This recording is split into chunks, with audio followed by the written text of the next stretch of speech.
জামাত নেতাদের মারধর, একজন নেতাকে না, জামাত নেতাদের মারধর করলেন বিএনপি নেতারা। ইউএনওকে হুমকি। জামাত শিবিরের ভাইরা প্লিজ শেয়ার করে সবাইকে জানার সুযোগ দিন এবং সবাইকে জাগিয়ে তুলুন।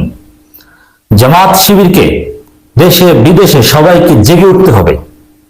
কারণ যেই জামাত শিবিরের রক্তের উপর দাঁড়িয়ে হাসিনা পতন আন্দোলন হয়েছে, যে জামাত শিবির সবচেয়ে মজলুম, হাসিনা পালানোর পর সেই জামাত শিবিরের নেতাদেরকে হত্যা করা হবে, তাদেরকে মারা হবে, তাদের থানা আমিরকে কিল ঘুষি লাথি খেতে হবে।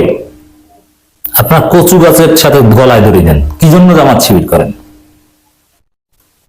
একটা ফুলের টোকা যদি জামাত শিবিরের কোন নেতাকর্মীর গায়ে পড়ে, আমি তো মনে করি উচিত সারা দেশে অ্যাটলিস্ট অনলাইনে তো আপনার প্রতিবাদের ঝড় তুলতে পারেন। অনলাইনে প্রতিবাদের ঝড় তুললে তো মাঠে এর প্রভাব কিছুটা হলেও পড়বে, প্রশাসনের উপর প্রভাব পড়বে। এই হাসিনা তো অনলাইনকে সবচেয়ে ভয় পেত, এই জন্য অনলাইন বন্ধ করে টিকে থাকার চেষ্টা করেছিল। আজকে থানা আমিরকে থাপড়িয়েছে বিএনপি পান্ডারা, এরপর দেখবেন জেলা আমিরকে থাপড়াবে, এরপর আমিরে জামাতের উপর হামলা করবে, ইউএনওকে হুমকি দেয়। ইউএনওর কার্য, আপনি চিন্তা করেন বাংলাদেশটা কোথায়?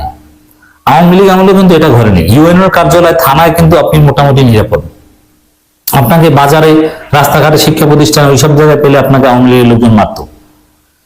কিন্তু ইউএনওর কার্যালয়ের ভিতর ঢুকে জামাত নেতাকে মার ধরা বা ইউএনওকে হুমকি, এটা আওয়ামী লীগ আমলে আমি দেখিনি। বরং আওয়ামী লীগ আমলে যদি এই কাজ কেউ করতো, ইউএনওর কার্যালয়ে ঢুকে কারো গায়ে হাত দেওয়া এবং ইউএনওকে হুমকি দেওয়া, যে নেতা করবে ওই নেতার রাজনীতি শেষ।